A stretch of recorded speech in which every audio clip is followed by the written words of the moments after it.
My video got cut out, which sucks. Basically, I'm making this video in response to the realignment by Cigar and Cigar's friends, whose names I do not know, so do not hurt me or do not don't get mad at me, cause like I grew up in a conservative environment, but I mean I'm not really like there's a reason why I'm registered as an independent. It's because I'm not pro-conservative or pro-Democrat particularly. Although I do find that in terms of like social environments, I tend to align with Democrats more than I do with Republicans. But like I don't have a temperament to be a Democrat. Like I'm not for rule of law. I'm not rule of law. I don't want to say rule of law. I'm not for like social rule. I'm not a person who wants to have a large amount of power over other people. And when I'm given that power, it actually gives me a large amount of anxiety. So like, and like that's kind of like the Democrats are herbivores. That's the best way I could put it. So they Democrats are herbivores. They just hang out in packs. I'm not. That gives me anxiety. To hang out in a pack gives me anxiety now because of my like conservative like bringing. Because like when you grow up in a conservative world, right, like Trump world or whatever, it literally hurts you to have a large amount of friends because the herbivores of the Democratic side attack Republicans, right? Like that is a thing that happens. Republicans attack Democrats too, but like to say that there's no animosity between the two groups is insanity. So like, you know, the mob comes after the Republican, and then 8 times out of 10 the Republican Party either scam each other, steal each other's wives, or in general just like kill each other. So like I don't really want to associate with conservatives in the Republican Party. And then like I associate with Democrats in the Democrat Party, but I don't associate with far left ideology, and I don't associate with like large social groups like that. Cause I am that token black guy. So there's no like sorority. Like there's a sorority of black people, obviously, but I didn't grow up in that sorority. The sorority I grew up in is like a white sorority, so I was the token black guy. So it's like there's no like group identity for the one black person in the group. So it's like there's no way to identify with the Democrats because they are kind of racist. Like I don't want to say they're racist. Actually, I do want to say they're racist because they literally follow group dynamics, right? It's like they literally won't hang out with you based on your demographic, which is like literally like just one step down for racism, right? It's like your demographic and your race are two things you kind of really can't change. Like it's just a product of wherever, like whatever life you live is just a product of that. And like, you know, you could be a criminal and be, or not a criminal and be part of a demographic, but Democrats label demographics as criminals, right? Like even the 1994 crime bill labeled black men as the predators that need to be wiped out or, you know, kept from the women. So like, and that was like a policy backed by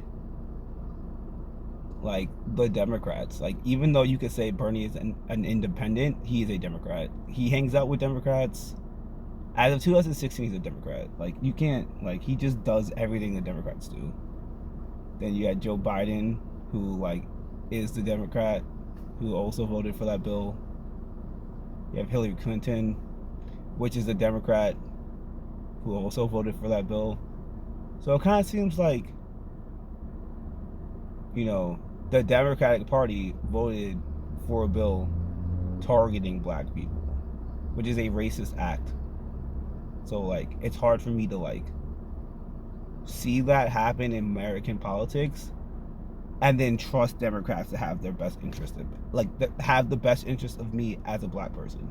And then the reason why I name dropped the realignment and Cigar is because I was watching his podcast and one of his guests was talking about this, right? He was talking about like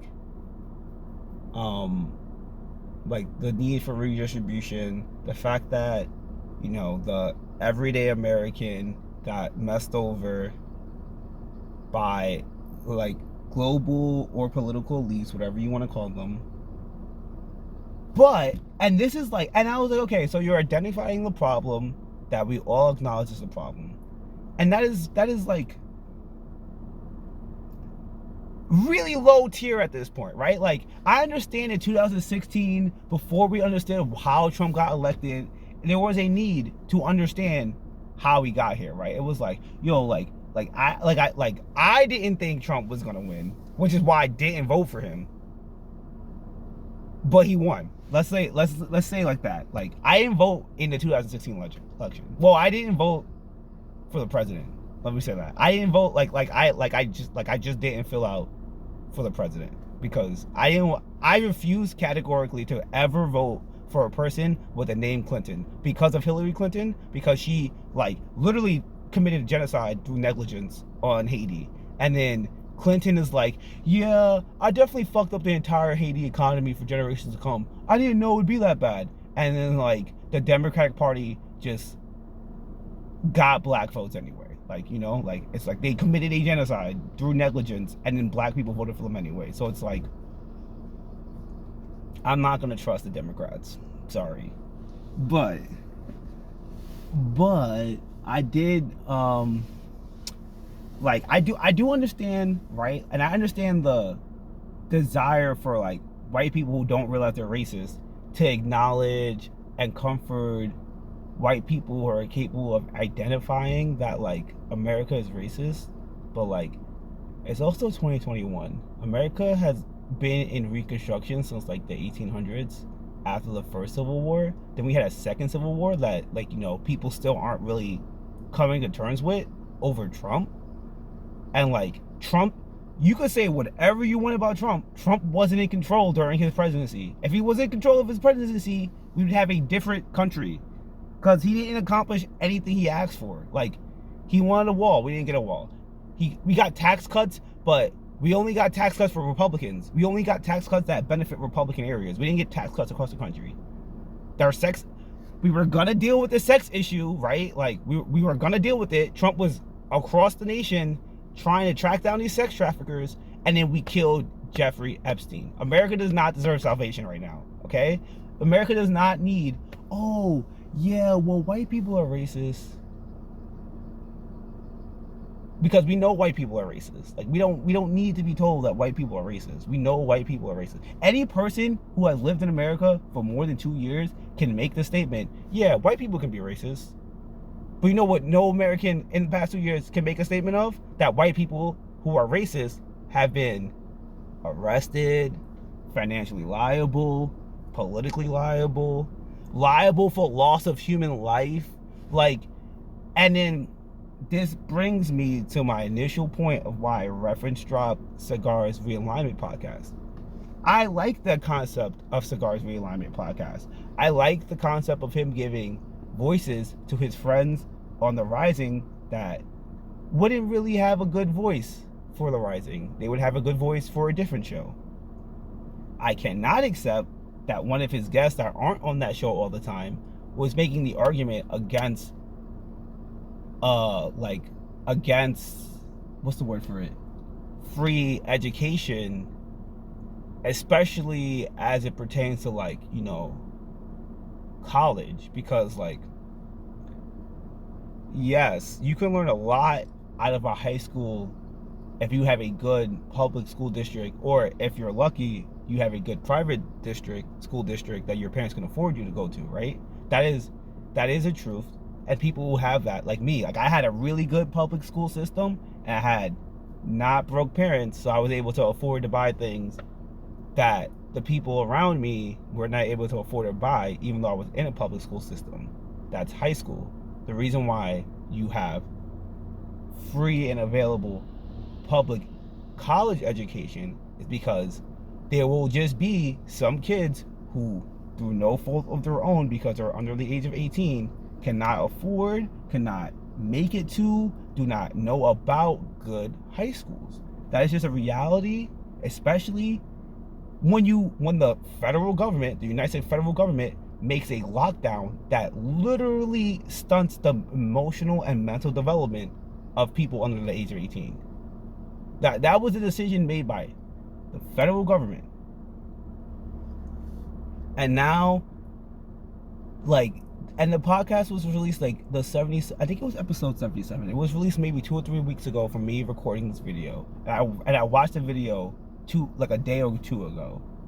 And it's just so incredibly,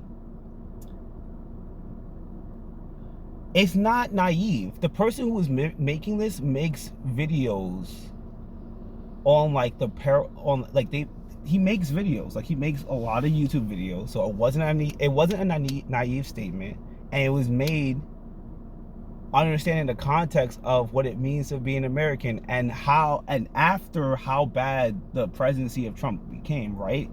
So like, in the face of all this pure ignorance that is coming from people not being taught anything at school, in the face of the violence that comes out of this ignorance, and in the face of the clear and intentional economic abandonment of black people in America, this guy, who I don't know his name and I don't respect him, so I'm not going to care to know his name, said we shouldn't have free college for everyone. We should only have free college for some people at the lowest economic spectrum. Okay, now here's 3 things wrong with that. Number 1, that is a state that has to be decided by somebody, right? You can't make a law that says only the lowest people can get something without, in that law, somebody enforcing that law, right? So if I tell somebody you are only allowed to give 30% of the people free college, and you can only give the poorest people free college, I then now have to find somebody who makes that decision, right? Like, it's not like it's a product of nature or a statistic or a mathematical fraction where it's like we only do 30%. You want the lowest 30%. Now here's the problem with that, right? Now that's problem 1. That it's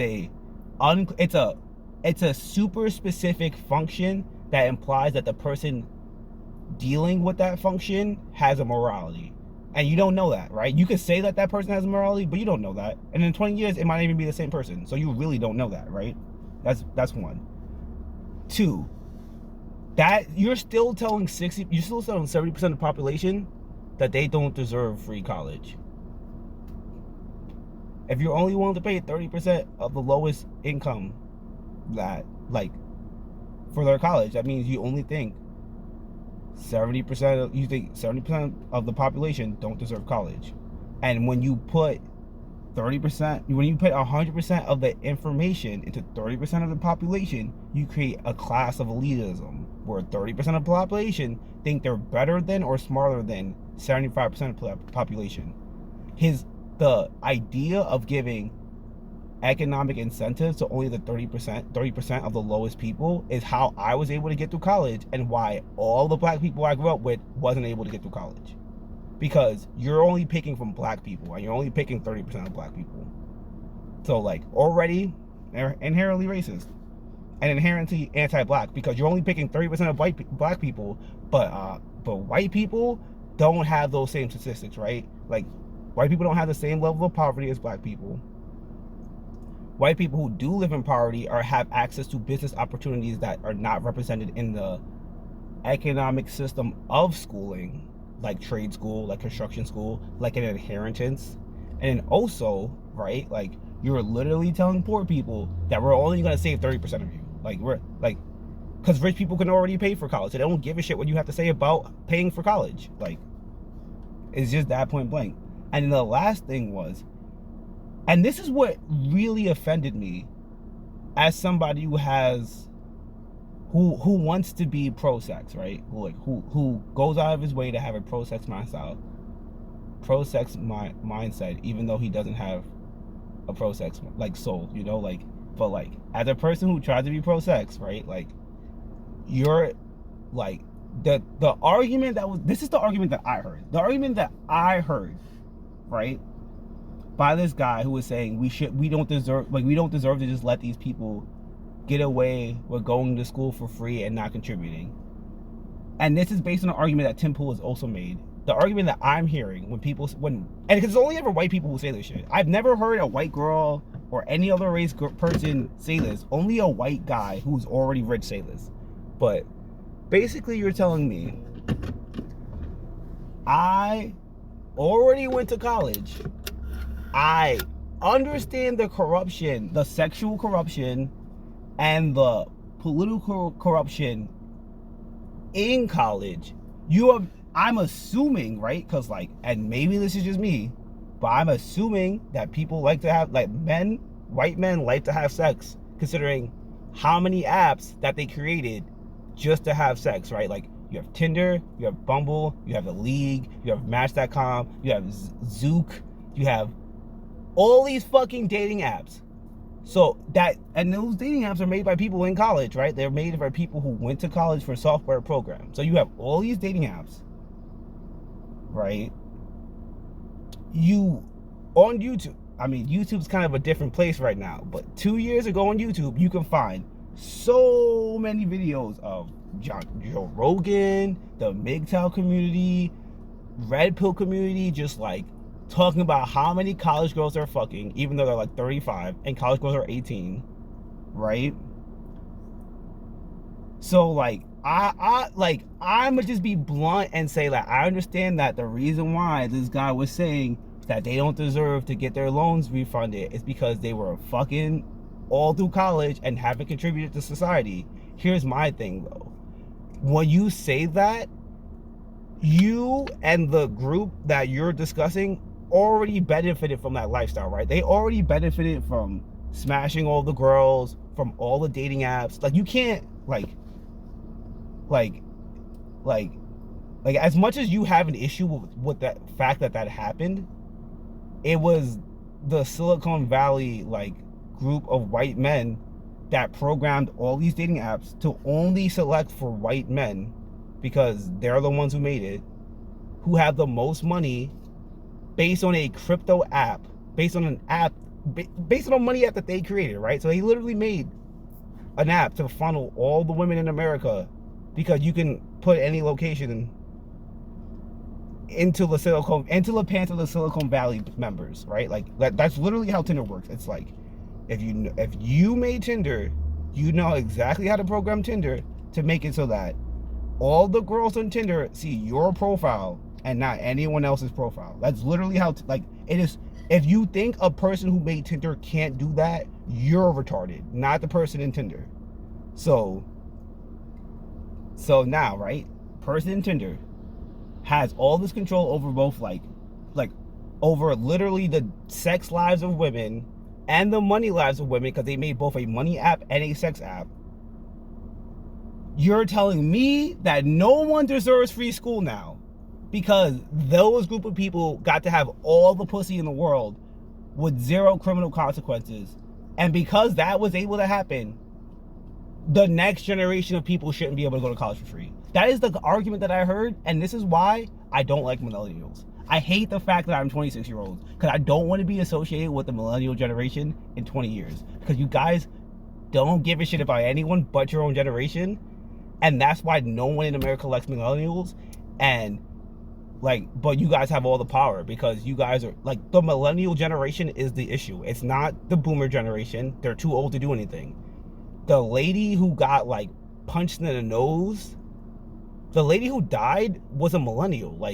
The people who died in the Capitol, those were millennials, guys. The Republican millennials are the reason why other Republicans hate millennials. The Democratic millennials are the reason why other Democrats hate liberals and millennials.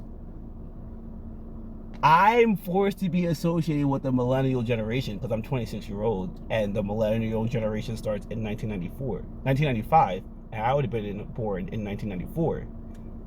I don't like the millennial generation. You guys are really narcissistic and don't do anything for you guys were literally given the world. I'm not a Gen Z, but you looked at Gen Z and said, fuck you kids, you guys are conservatives. And now you're mad at us because we didn't die off. That's really what, because you're making all these policies that are anti-socialist, saying that no one deserves socialist policies after the millennial generation benefited from and destroyed all the social institutions in America. Because all they wanted to do was fuck and do drugs for 4 years. That's all they did. All YouTube is before 2021 is politics, drugs, and sex. And millennials. They profited from that shit. They spread that shit across the entire country. And now they're telling the entire country and the entire world we don't deserve nice shit and we gotta work harder. Bro, I've been working hard, bro. I've been working hard. I've been working since 14. I'm 26 years old. I was employed in 2020. I was employed in 2018. I was born in 2019.